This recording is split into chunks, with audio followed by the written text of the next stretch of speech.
तो हेलो दोस्तों, आपका स्वागत है मेरे official channel SK learning point पर। आज हम रसायन विज्ञान के दूसरे सेट को सॉल्व करेंगे। हमने यहाँ तक यानी कि आरएनए का संक्षिप्त टिप्पणी तक कर लिया था, हमें चौथे से करना था दोस्तों। चलिए दोस्तों शुरू करते हैं। पहला हमारा क्वेश्चन क रहा है चौथा का, हेलोएरीन में इलेक्ट्रॉन रागी प्रतिस्थापन अपक्रिया की क्रियाविधि उदाहरण की सहायता से समझाइए। यानी कि इसमें हमें हेलोएरीन में इलेक्ट्रॉन रागी प्रतिस्थापन अपक्रिया की क्रियाविधि को लिखना है। चलिए दोस्तों इसे हम लोग लिखते हैं। हम लोग लिखेंगे चौथे का उत्तर हेलोएरीन बेंजीन वलय की समान इलेक्ट्रॉन रागी प्रतिस्थापन अपक्रिया जैसे हैलोजेनीकरण, नाइट्रीकरण, सल्फोनीकरण तथा फ्रीडल क्राफ्ट अपक्रिया देती है। हैलोजन परमाणु आंशिक निष्क्रियकारक तथा ऑर्थो पैरा निर्देशांक होते हैं। अतः अगला प्रतिस्थापन हैलोजन से यानी कि हैलोजन Cr यानी कि ब्रोमीन होता है, क्लोरीन होता है, आयोडीन होता है, ये सब हमारे हाइड्रोजन वर्ग के तत्व हैं। हाइड्रोजन से ऑर्थो और पैरा स्थितियाँ पर होती हैं। एक बार और देखते हैं दोस्तों, हेलोएरीन बेंजीन वलय की समान इलेक्ट्रॉन रागी प्रतिस्थापन अपक्रिया जैसे हैलोजनीकरण, नाइट्रीकरण, सल्फोनीकरण तथा फ्रीडल क्राफ्ट अपक्रिया देती है। हैलोजन परमाणु आंशिक निष्क्रियकारक तथा ऑर्थो पैरा निर्देशांक होते हैं। अतः अगला प्रतिस्थापन हैलोजन से ऑर्थो और पैरा स्थितियाँ देती हैं। ये देखिए, ये हमारा अनुनाद संरचना है, इसी में हमें बनाना पड़ेगा। देखिए दोस्तों, ये हमारा नहीं रहेगा, ये गोला वाला नहीं रहेगा दोस्तों। ये देखिए, हमने क्लोरोबेंजीन को लिया है। हम लोग जानते हैं क्लोरीन के बाहरी कक्षे में 7 इलेक्ट्रॉन होता है, तो ये 2 हो गया, 2 4 हो गया, 2 6 हो गया, एक बॉन्ड से ये जुड़ा है 7। तो जब हम लोग जानते हैं अनुनाद में, मैंने आपको पहले वाले सेट में बताया था कि ये अपने इलेक्ट्रॉन का स्थानांतरण करता है, तो इसके पास प्लस चार्ज आ जाते हैं। देखिए यहाँ पर जब यहाँ से इलेक्ट्रॉन ये दान किया है तो इसके पास प्लस आ गया है और यहाँ पर डबल बॉन्ड बन गया है और यहाँ पर ऋणात्मक चिन्ह आ गया है। अब यहाँ पर ये भेज देगा तो यहाँ पर हमारा बॉन्ड पेयर बन जाएगा और ये हमारा लोन पेयर यहाँ पर आ जाएगा। उसी प्रकार मैंने उस वीडियो में आपको अच्छे से बताया था। इसमें यहाँ पर जब हमारा बॉन्ड पेयर बन जाएगा तो यहाँ पर लोन पेयर हमारा यहाँ पर आ जाएगा। अब यहाँ पर से लोन पेयर इधर जाएगा तो हमारा बॉन्ड पेयर यहाँ पर बन जाएगा। देखिए यहाँ पर बना है। अब यहाँ से जब हमारा यहाँ पर लोन पेयर आएगा तो यहाँ से अब हमारा सीधे यहाँ पर फिर से ट्रांसफ़र हो जाएगा। अनुनाद संरचना देखिए, यहाँ से इलेक्ट्रॉन यहाँ पर देता है, यहाँ से यहाँ पर, यहाँ से यहाँ पर फिर से आता है, फिर से यहाँ से यहाँ पर जा जाता है, उसके बाद फिर से वो जहाँ से आया होता है वहीं पर चला जाता है। देखिए हमारे लास्ट वाले में जहाँ से हमारा इलेक्ट्रॉन आया था वहीं पर चला गया है, क्लोरीन के पास से आया था, क्लोरीन के पास पहुंच गया है। यही हमारे अनुनादी संरचना होती है दोस्तों। इसके नीचे आपको इसे बनाना पड़ेगा। चलिए दोस्तों अगले क्वेश्चन पर चलते हैं। अगला क्वेश्चन देखिए, कह रहा है हेलोएल्केन के विलोपन अपक्रिया तथा प्रतिस्थापन अपक्रिया में उदाहरण द्वारा अंतर स्पष्ट कीजिए। चलिए दोस्तों इसे भी लिखते हैं। तो लिखेंगे दोस्तों, हमारा पहला है विलोपन अपक्रिया। विलोपन अपक्रिया में लिखेंगे दोस्तों, हेलोएल्केन की अपक्रिया एल्कोहलिक KOH यानी कि पोटेशियम हाइड्रोक्साइड तथा यानी कि NaOH या करके लिख देंगे पोटेशियम हाइड्रोक्साइड या सोडियम हाइड्रोक्साइड से कराने पर हैलोजन तथा हाइड्रोजन का निष्कासन होता है तथा एल्कीन का निर्माण होता है। इस प्रकार की अपक्रिया को विलोपन अपक्रिया कहते हैं। अर्थात यानी कि हेलोएल्केन यानी कि मान लीजिए हेलोएल्केन की अपक्रिया एल्कोहलिक यानी कि एल्कोहल, देखिए OH आया है एल्कोहल, इसमें भी OH आया है एल्कोहल, यानी कि जिसमें OH आ जाता है वो एल्कोहलिक हो जाता है।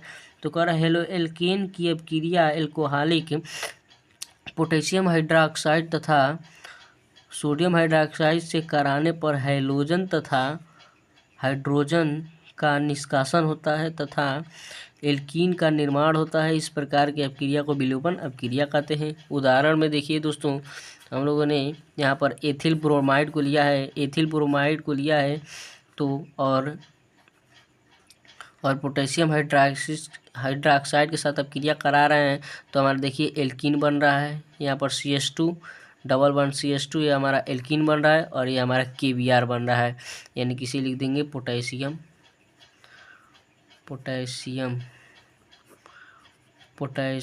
ब्रोमाइड हो जाएगा, ये ब्रोमाइड, ये हमारा पोटेशियम ब्रोमाइड हो जाएगा। KBr पोटेशियम ब्रोमाइड हो जाएगा, ये हमारा एल्कीन हो जाएगा। ये हमारा पोटेशियम हाइड्रोक्साइड हो जाएगा, ये हमारा एथिल ब्रोमाइड हो जाएगा। ये हमारा रिएक्शन है दोस्तों। अब देखिए इसी में एक और है प्रतिस्थापन अपक्रिया को भी लिखिए। चलिए दोस्तों प्रतिस्थापन अपक्रिया को भी लिखते हैं। देखिए इसमें प्रतिस्थापन अपक्रिया, जब किसी हाइड्रोकार्बन में, यानी कि जब किसी हाइड्रोकार्बन में उपस्थित एक या उससे अधिक हाइड्रोजन परमाणु का किसी अन्य परमाणु द्वारा विस्थापित होना ही प्रतिस्थापन अपक्रिया कहलाता है। यानी कि जब किसी हाइड्रोकार्बन में से उपस्थित एक या उससे अधिक हाइड्रोजन परमाणु का किसी अन्य परमाणु द्वारा विस्थापित होता है या वह दूसरे परमाणु के द्वारा विस्थापित होता है, तो उस प्रकार की अपक्रिया को विस्थापन अपक्रिया कहते हैं। जैसे हमारा देखिए उदाहरण में देखिए दोस्तों, CH3CH को हम लोगों ने लिया है और Cl2 के साथ अपक्रिया करा रहे हैं, उसे हम लोग सूर्य का प्रकाश दे रहे हैं, तो हमारा देखिए यहाँ पर CH3Cl प्लस HCl हाइड्रोक्लोरिक अम्ल बन रहा है। ये हमारा रिएक्शन है, इसका दोस्तों उदाहरण है। अब चलिए दोस्तों ये हमारा क्वेश्चन खत्म हुआ, अगले क्वेश्चन पर चलते हैं। अगला क्वेश्चन देखिए कह रहा है फिनाल को निम्नलिखित से प्राप्त करने की क्रिया का रासायनिक समीकरण लिखिए। यानी क्लोरोबेंजीन से हमें फिनाल प्राप्त करना है, एनिलीन से फिनाल प्राप्त करना है, बेंजीन से फिनाल प्राप्त करना है। तो चलिए दोस्तों इससे हम लोग फिनाल प्राप्त करते हैं। तो चलिए दोस्तों फिनाल को निम्नलिखित से प्राप्त करते हैं। पहला हमारा दिया है क्लोरोबेंजीन, तो पहला हमारा दिया है क्लोरोबेंजीन,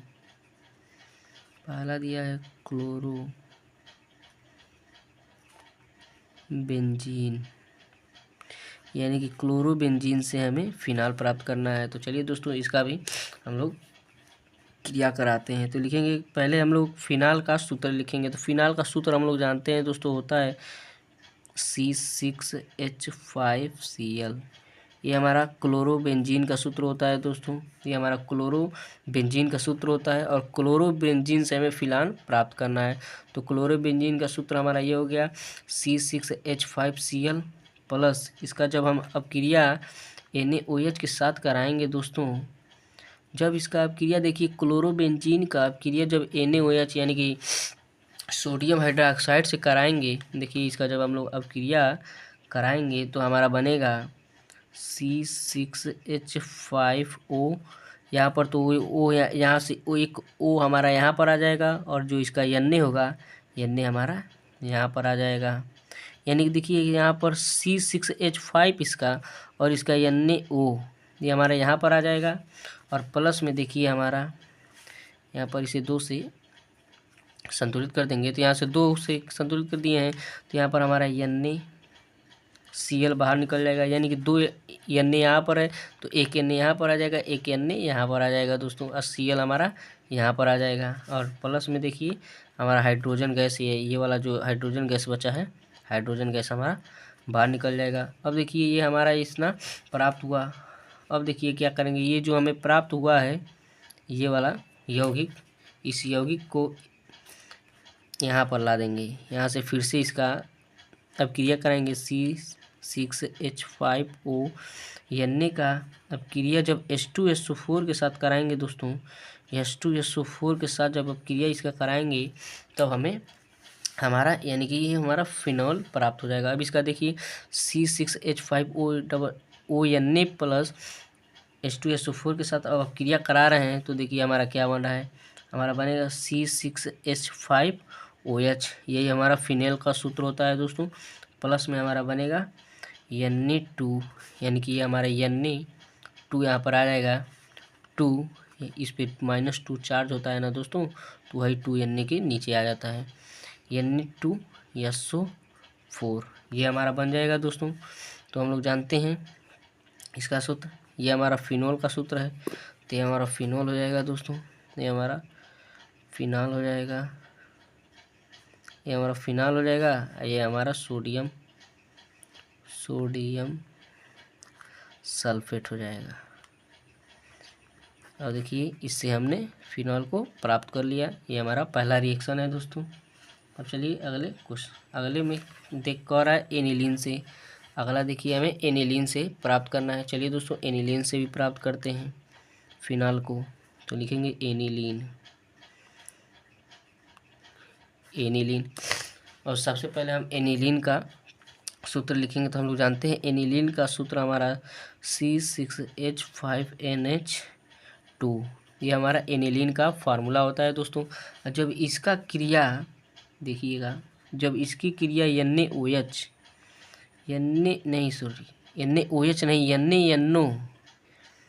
NaNO यानी कि सोडियम नाइट्रोजन ऑक्साइड के साथ अब क्रिया जब इसका प्लस इसी में HCl के साथ, यानी कि देखिएगा ये हमारा एनिलीन है। एनिलीन की अब क्रिया sodium nitrogen oxide plus HCl की क्रिया में कराते हैं दोस्तों, तो हमारा बनता है C6H5N2Cl। ये हमारा इतना बनता है दोस्तों। अब इसको देखिए क्या करते हैं, इसको अब फिर से इसका अब क्रिया कराएंगे। तो लिखेंगे C6, ये सेम है C6H5N2Cl। अब देखिए दोस्तों अब इसका क्रिया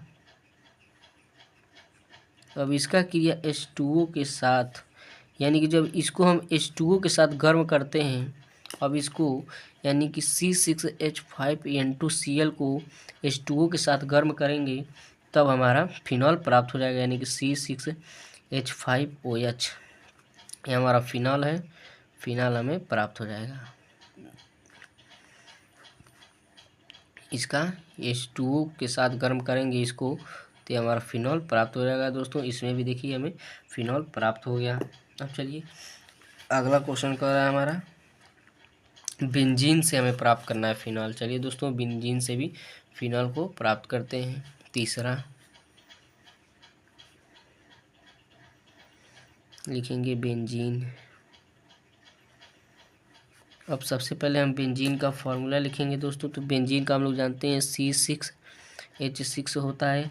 अब इसको H2SO4 यानी कि सल्फ्यूरिक अम्ल इसको यानी कि बेंजीन को सल्फ्यूरिक अम्ल के साथ गर्म करते हैं या क्रिया कराते हैं, तो हमारा बनता है C6H5SO3H।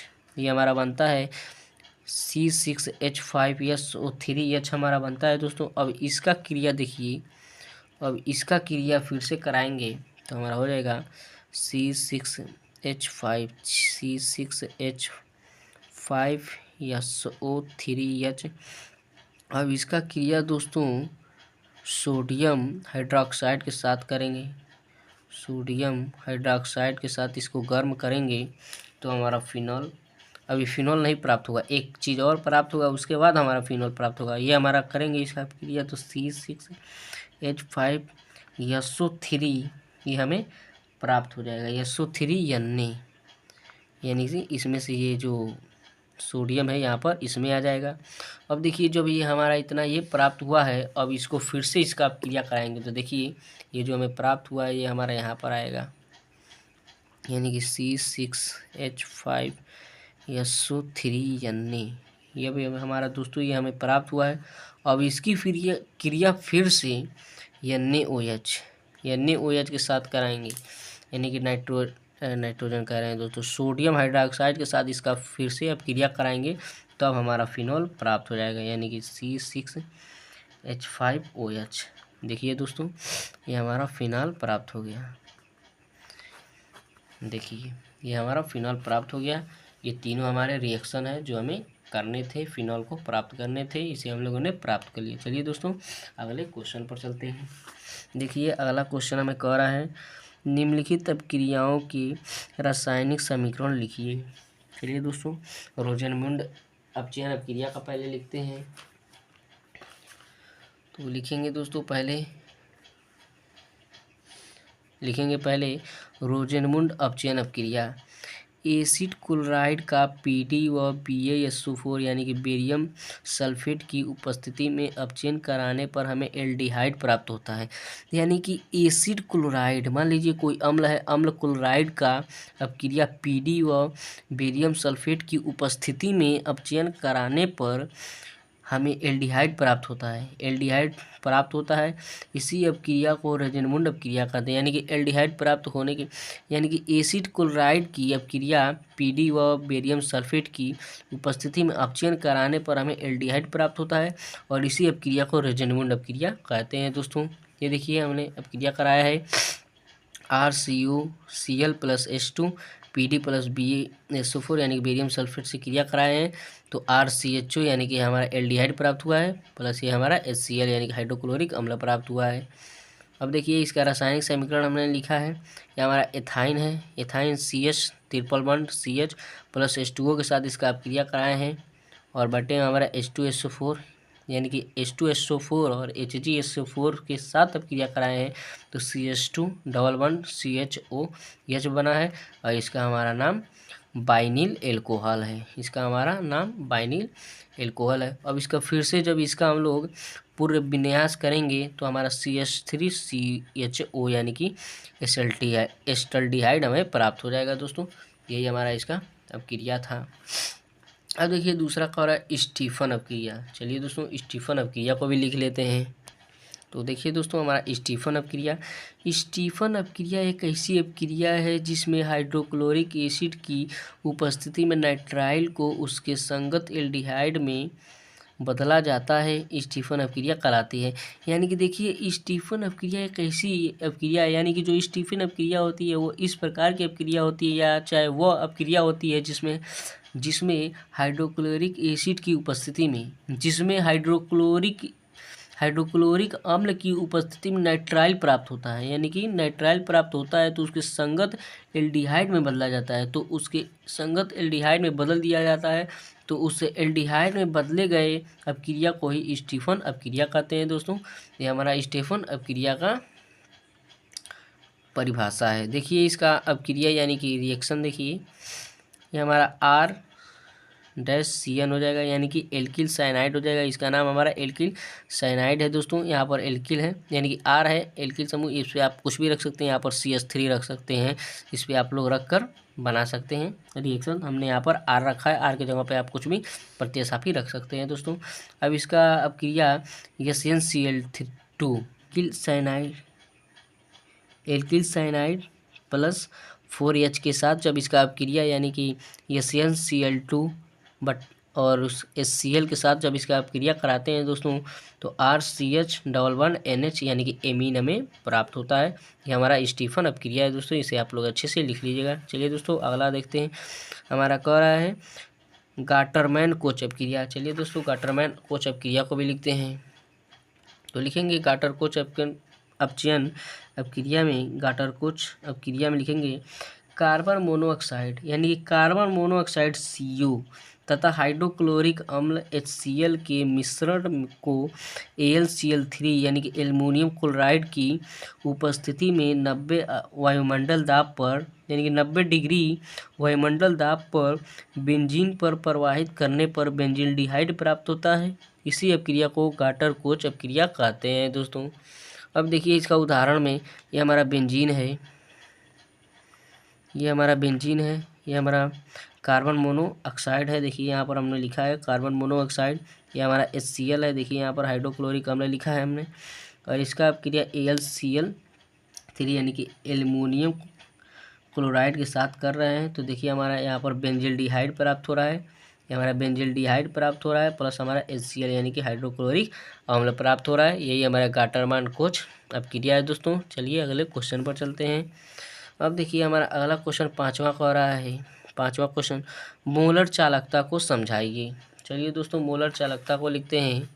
देखिए हमारा मोलर चालकता किसी इलेक्ट्रोलाइट यानी कि किसी इलेक्ट्रोलाइट को पानी जैसे विलायक में घोलने के बाद उसमें बनने वाले आयनों की चालन क्षमता को मोलर चालकता कहते हैं। यानी कि किसी इलेक्ट्रोलाइट को पानी जैसे विलायक में घोलने के बाद उसमें बनने वाले आयनों की चालन क्षमता को मोलर चालकता कहते हैं। दोस्तों ये हमारा मोलर चालकता हो गया। अब देखिए इसी में कह रहा है 0.02 मोल प्रति लीटर KCl यानी कि पोटेशियम क्लोराइड बिलियन में भरे सेल का प्रतिरोध 480 ओम है।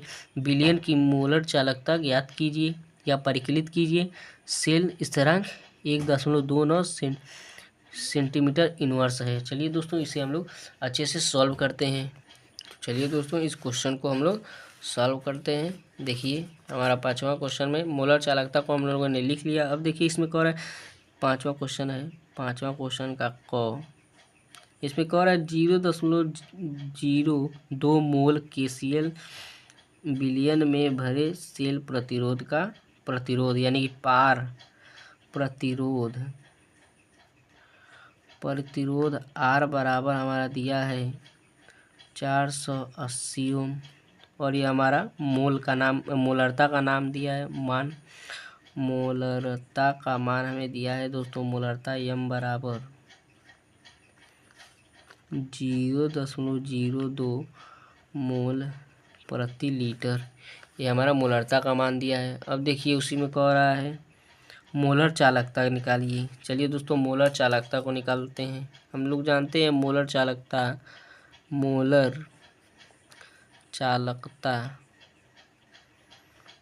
चालकता को लैम्डा m से प्रदर्शित करते हैं। तो ये लैम्डा m ये हमारा मोलर चालकता इसी को प्रदर्शित करते हैं। लैम्डा m बराबर हमारा होता है K × 1000 बटा मोलरता। ये K हमारा विशिष्ट चालकता होता है। तो हम लोग जानते हैं इसमें हमें विशिष्ट चालकता का मान दिया नहीं है, तो पहले हमें विशिष्ट चालकता का मान निकालना पड़ेगा। तो दोस्तों हम लोग जानते हैं विशिष्ट चालकता बराबर विशिष्ट चालकता बराबर होता है दोस्तों, इसका भी हमारा फार्मूला होता है। तो इसका फार्मूला हमारा 1/R × L/A होता है। अब देखिए हमें पेपर में दिया है कि सेल स्थिरांक का मान 1.29 सेंटीमीटर इनवर्स दिया है। तो सेल स्थिरांक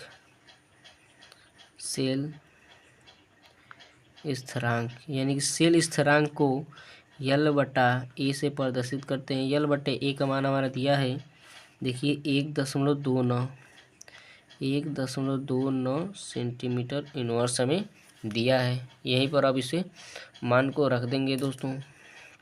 अब देखिए यहाँ पर मान को रखते हैं तो हमारा हो जाएगा 1/R का मान हमारा 480 ओम है।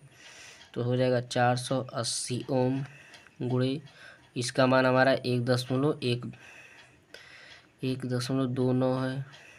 अब इसका हम लोग भाग कर देंगे दोस्तों। तो आप लोग भाग करते रहिएगा, आप लोग अच्छे से इसे भाग कीजिएगा। हमारा भाग करने पर आ रहा है 2.6875 आ रहा है। अब इसको हम लोग लिख देंगे, इसे हम लोग 2.69 × 10⁻³ क्योंकि यहाँ से घसकाएंगे इधर जब तो हमारा इस पर पावर -3 आ जाएगा। यहीं पर ही इसी पर पावर गुणे आ गया था, इसे हम लोग इतना हमारा आया है आंसर दोस्तों सेंटीमीटर। अब देखिए इसी में हमें निकालना था हमें मोलर चालकता। तो चलिए दोस्तों मोलर चालकता को निकालते हैं, यहीं पर निकाल लेते हैं दोस्तों मोलर चालकता को।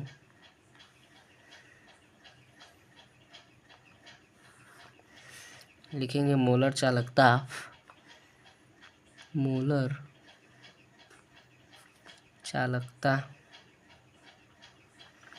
हम लोग जानते हैं मोलर चालकता बराबर का यहाँ पर फार्मूला लिखे हैं K × 1000/m। तो लिखेंगे K का मान हमारा देखिए यहाँ पर आ गया है 2.69 × 10⁻³ गुणे हमारा हो जाएगा 1000/m का मान देखिए यहाँ पर 0.02 है। 0.02। इसे जब हम लोग सॉल्व करेंगे दोस्तों तो आ जाएगा 2.69 गुणे 10⁻³ गुणे 1000। अब देखिए यहाँ पर दशमलव का अंक 2 जीरो है तो यहाँ पर 100 ऊपर कर लेंगे 100, तो ये हमारा दशमलव हट जाएगा, यहाँ पर 2 हो जाएगा। अब देखिए 2 से इसे काट लेंगे, 2 से इसे काट देंगे तो हमारा हो जाएगा 2 एकम 2 दशमलव 2 तिहाई 6। अब 2 तिहाई 6 कट गया तो अब दूसरे 2 चौको 8, एक बचा हासिल तो 1 10 हो जाएगा, 2 पचे 10 हो जाएगा गुणे 10⁻³ और ये देखिए 10⁻³ यानी कि 3 2 5 यानी कि 5 जीरो है तो ये 10⁻5 हो जाएगा। तो हमारा आंसर देखिए 1.345 गुणे 10⁻, हमारा यहाँ पर देखिए 10⁻−3 10⁻+5 यानी कि माइनस ख़त्म हो जाएगा तो इस पर 2 हमारा बच जाएगा, 10⁻2 पावर ये हमारा बच जाएगा। यही हमारा मोलर चालकता हो जाएगा। इसे ओम सेंटीमीटर स्क्वायर लिख देंगे दोस्तों, ये हमारा इसका आंसर हो जाएगा। यही हमारा इसका आंसर हो जाएगा दोस्तों। चलिए दोस्तों अगले क्वेश्चन पर चलते हैं, ये हमारा इसका आंसर हो जाएगा। अब देखिए इसमें हमारा अगला क्वेश्चन, ये हमारा अगला क्वेश्चन ख वाला कह रहा है प्रथम कोट की अपक्रिया को समझाइए। यानी कि प्रथम कोट की अपक्रिया क्या होती है, प्रथम कोट की अपक्रिया को समझाइए। चलिए दोस्तों प्रथम कोट की अपक्रिया को लिखते हैं। तो चलिए दोस्तों प्रथम कोट की अपक्रिया को लिखते हैं। प्रथम कोट की अपक्रिया वह अपक्रिया होती है, यानी कि प्रथम कोट की अपक्रिया वह अपक्रिया होती है जिसमें अपक्रिया का दर केवल एक अभिकारक की सांद्रता पर निर्भर करती है। यानी कि प्रथम कोट की अपक्रिया वह अपक्रिया होती है जिसमें अपक्रिया का दर केवल एक अभिकारक की सांद्रता पर निर्भर करती है। इन अपक्रियाओं की कोटि सदैव एक होती है, इसे ही प्रथम कोट की अपक्रिया कहते हैं दोस्तों। ये हमारी प्रथम कोट की अपक्रिया है। इसमें पूछा था प्रथम कोट की अपक्रिया को समझाइए, ये हमारा प्रथम कोट की अपक्रिया हो गया। अब देखिए इसी में कह रहा है प्रथम कोट की एक अपक्रिया के लिए वेग स्थिरांक k का मान 5.5 गुणे 10⁻14 यस इनवर्स है। अपक्रिया के अर्ध आयुकाल की गणना कीजिए। चलिए दोस्तों अर्ध आयुकाल की हमें गणना करना है, इसकी हम लोग गणना करते हैं। तो चलिए दोस्तों इसे हम लोग लिखते हैं। देखिए इसमें दिया है प्रथम कोट की एक अपक्रिया के लिए वेग स्थिरांक k का मान, यानी कि 5वां का ख दिया है k का मान, k बराबर 5.5 गुणे 10⁻14 यह सेकेंड इनवर्स दिया है। इसमें कह रहा है अपक्रिया का अर्ध आयुकाल की गणना कीजिए। हमें इसमें अर्ध आयुकाल की गणना करना है, यानी कि अर्ध आयुकाल निकालना है हमें। अर्ध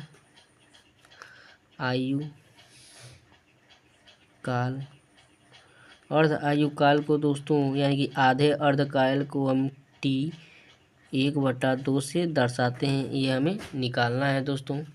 चलिए इसे हम लोग निकालते हैं। देखिए हमारा अर्ध आयुकाल की फार्मूला होता है, हो जाएगा T1/2 बराबर हमारा इसका फार्मूला होता है 0.693/K। ये हमारा इसका फार्मूला होता है, अर्ध आयुकाल का फार्मूला होता है दोस्तों। अब इसी में हम लोग मान रख देंगे तो हो जाएगा 0.693/K का मान हमारा देखिए दिया है 5.5 गुणे 10⁻14।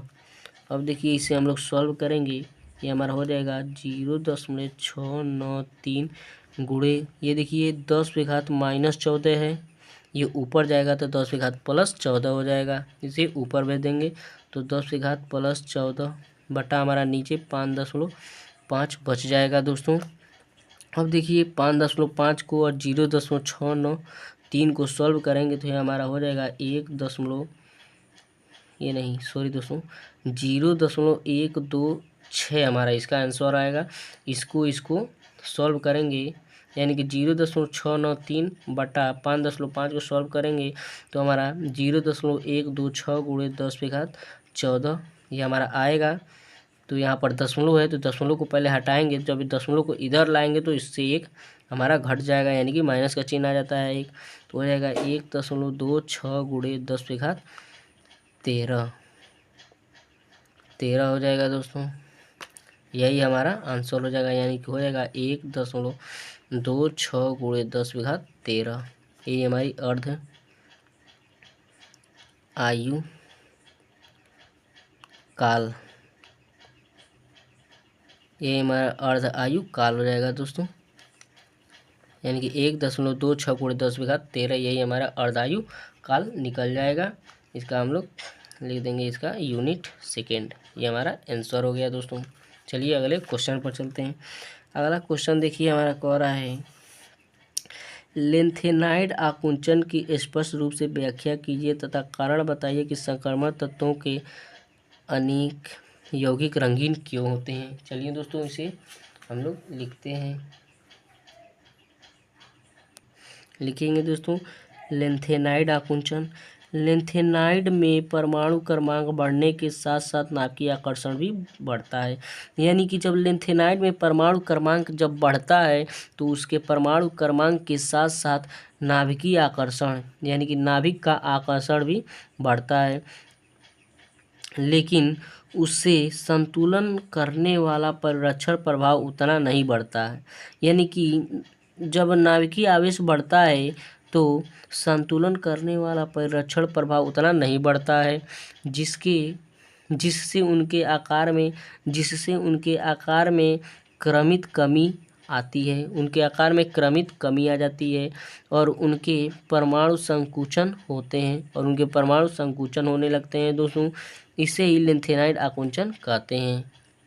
यानी कि लेंथेनाइड में परमाणु क्रमांक बढ़ने के साथ साथ नाभिकीय आकर्षण बढ़ता है, यानी कि परमाणु क्रमांक बढ़ने के साथ साथ नाभिकीय आकर्षण भी बढ़ता है, लेकिन उससे संतुलन करने वाला परिरक्षण प्रभाव उतना प्रभाव नहीं पड़ता है, उतना प्रभाव उस पर नहीं पड़ता है या उतना वह नहीं बढ़ता है, जिसके कारण आकार में क्रमित कमी आ जाती है और उनके परमाणु संकुचित होते हैं। इसे ही लेंथेनाइड आकुंचन कहते हैं।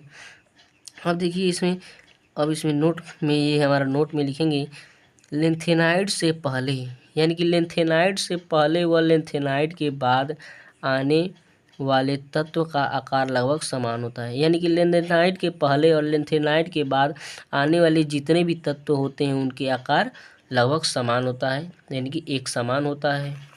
अब देखिए इसमें हमें पूछा है संक्रमण तत्वों के अनेक यौगिक रंगीन क्यों होते हैं, तो लिखिए इसे भी लिख लेते हैं। जब भी संक्रमण तत्व यौगिक पर प्रकाश पड़ता है, यानी कि जब भी किसी भी संक्रमण तत्व है अगर उस पर प्रकाश पड़ता है, सूर्य का प्रकाश पड़ता है या किसी भी प्रकार का प्रकाश पड़ता है तो इलेक्ट्रॉन उत्तेजित हो जाते हैं।